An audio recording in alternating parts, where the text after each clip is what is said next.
निर्गमन अध्याय 8। फिर यहोवा ने मूसा से कहा, फरो से कहो कि यहोवा की ओर से यह आदेश है, मेरे लोगों को जाने दो ताकि वे मेरी वंदना कर सके।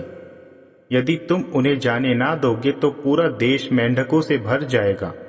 नील नदी मेंढकों से भर जाएगी। मेंढक नदी में से निकलकर तुम्हारे घरों में, तुम्हारे बिछौनों पर, तुम्हारे सेवकों के घरों में और पूरी प्रजा के घरों में भी भर जाएंगे, यहाँ तक कि तुम्हारे तंदूरों में तथा तुम्हारे आटा गूंथने के बर्तनों में भी भर जाएंगे। तुम पर, तुम्हारी प्रजा पर तथा तुम्हारे सभी सेवकों पर मेंढक चढ़ जाएंगे। फिर यहोवा ने मूसा से कहा, अहरोन से कहो, अपने हाथ में वह लाठी लेकर उसे नदियों, तालाबों तथा नालों की ओर बढ़ाए ताकि मेंढक मिस्र देश में भर जाए। तब अहरोन ने यही किया। मेंढक ऊपर तक आ गए तथा समस्त मिस्र देश पर छा गए। जादूगरों ने भी अपनी गुप्त कला से वही कर दिखाया। वे भी मिस्र देश में मेंढक ले आए। फरो ने मूसा तथा अहरोन को बुलवाया और उनसे कहा, यहोवा से विनती करो कि वह इन मेंढकों को मुझसे तथा मेरी प्रजा से दूर कर दे।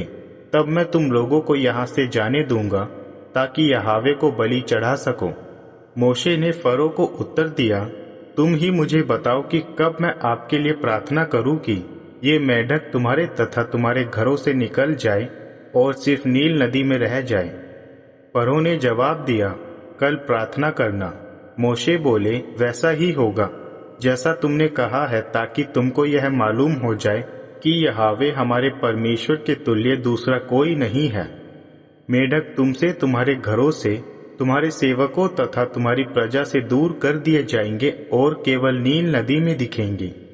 यह कहकर मूसा तथा अहरोन फरो के पास से चले गए। फिर मूसा ने मेंढकों के जाने के बारे में जैसा फरो ने कहा था, यहोवा से प्रार्थना की। यहोवा ने मूसा की बात मानी और घरों से, महल तथा खेतों के सब मेंढक मर गए। तब लोगों ने मरे हुए सब मेंढकों को एक तरफ इकट्ठा किया, जिससे पूरे देश में बदबू फैल गई। जैसे ही फरो ने यह देखा कि मेंढक सब मर गए और परेशानी सब दूर हो गई है, उसने अपना मन फिर कठोर कर लिया और उनकी बात नहीं सुनी। उटकी पिस्सू की विपत्ति। फिर यहोवा ने मूसा से कहा, अहरोन से कहो कि वह अपनी लाठी बढ़ाए तथा जमीन पर मारे ताकि पूरा मिस्र देश पिस्सुओं से भर जाए। अहरोन ने लाठी को जमीन पर मारा, जिससे पिस्सू मनुष्यों एवं पशुओं पर छा गए और पूरे मिस्र देश की भूमि की धूल पिस्सू बन गई। ऐसा ही जादू टोने दिखाने वाले जादूगरों ने भी करने की कोशिश की, लेकिन नहीं कर पाए। तब मनुष्यों एवं पशुओं को पिस्सू ने परेशान कर दिया। तब जादूगरों ने फरो से कहा, यह तो सचमुच परमेश्वर का काम है। इस पर फरो का मन और कठोर हो गया, जैसा यहोवा ने कहा था, इसलिए उसने उनकी ओर ध्यान नहीं दिया। कीटों की विपत्ति। फिर यहोवा ने मूसा से कहा, सुबह जल्दी उठकर फरो से मिलने जाना। जब वह नदी की ओर जाए तब उससे कहना, यहोवा का आदेश है, मेरे लोगों को जाने दे कि वे मेरी आराधना करें। अगर तुम मेरी प्रजा को जाने ना दो तो मैं तुम पर, तुम्हारे सेवकों, तुम्हारी प्रजा तथा तुम्हारे घरों में कीटों के झुंड को भेजूंगा। मिस्र के लोगों का घर और पूरा मिस्र कीटों से भर जाएगा। लेकिन गोशेन देश, जहां मेरी प्रजा रहती है, वहां कीट नहीं होगा, ताकि तुम्हें यह मालूम हो जाए कि मैं यहोवा हूँ और इस देश में मेरा अधिकार है। मैं कल अपनी प्रजा तथा तुम्हारी प्रजा को अलग कर दूंगा। अगले दिन यहोवा ने वही किया। फरो के राजमहल में तथा उसके सेवकों के घरों को कीटों से भर दिया। पूरा मिस्र देश कीटों के कारण नाश हो गया। फरो ने मूसा तथा अहरोन को बुलवाया और उनसे कहा कि तुम लोग जाओ और अपने परमेश्वर को बलि चढ़ाओ, लेकिन मिस्र में ही रहना, इससे बाहर मत जाना। लेकिन मूसा ने जवाब दिया, हम यहोवा अपने परमेश्वर को बलि मिस्र में रहकर नहीं कर सकते हैं।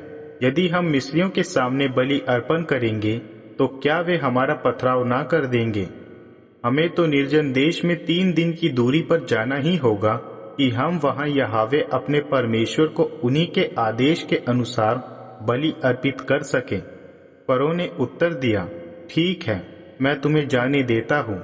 कि तुम निर्जन प्रदेश में जाकर यहोवा अपने परमेश्वर को बलि चढ़ाओ, लेकिन बहुत दूर ना जाना, वहां मेरे लिए भी प्रार्थना करना।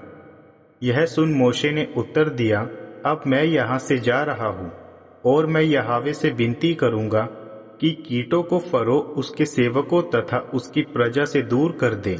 ऐसा ना हो कि फरो वापस चालाकी से प्रजा को रोकने की कोशिश करे।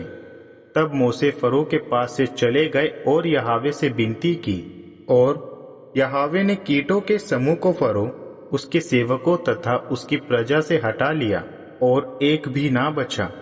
फिर फरो ने अपना मन कठोर कर लिया और प्रजा को जाने नहीं दिया।